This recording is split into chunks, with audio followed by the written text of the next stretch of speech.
Itanong kay Attorney Godfrey Acero Parale.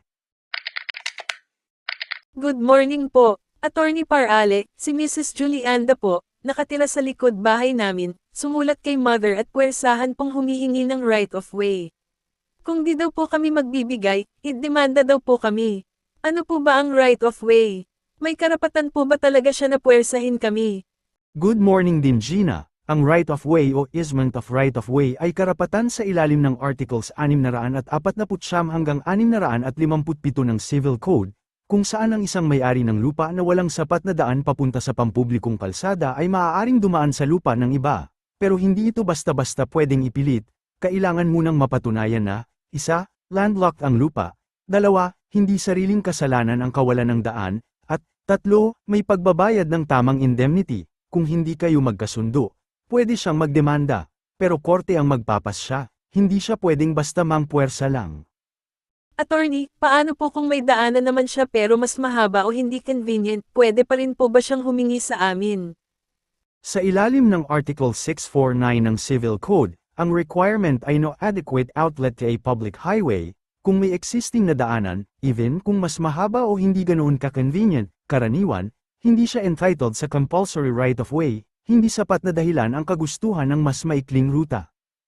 Kung sakaling may karapatan po siya, saan naman po dapat ilagay ang daanan? Ayon sa Article 650 ng Civil Code, ang right of way ay dapat ilagay sa lugar na pinakamaikli ang distansya papunta sa public road at pinakamaliit ang pinsala sa lupang dadaanan, hindi ito base sa gusto lang ng humihingi, kailangan may konsiderasyon sa karapatan ng may-ari ng lupa na maaapektuhan. Attorney, libre po ba ito? At may iba pa po bang batas na applicable? Hindi po ito libre, sa ilalim ng Articles 649 at 651 ng Civil Code, kailangan magbayad ng proper indemnity, halaga ng lupang gagamitin at anumang damages. Bukod dito, may mga special laws na maaaring mag-apply depende sa sitwasyon, tulad ng PD 657 para sa road access sa subdivisions, RA 6,657, Carl, para sa access ng Agrarian Reform Beneficiaries, RA 7,160, Local Government Code, at Local Zoning Ordinances para sa road planning at access. Sa huli, kung walang kasunduan, korte pa rin ang magdedesisyon kung may right of way at kung paano ito ipapatupad. Attorney Parale, maraming salamat po. Marami po akong natutunan at naliwanagan ako kung ano ang aming karapatan. Mag-uusap po kami, para hindi na makarating ang usapin sa korte.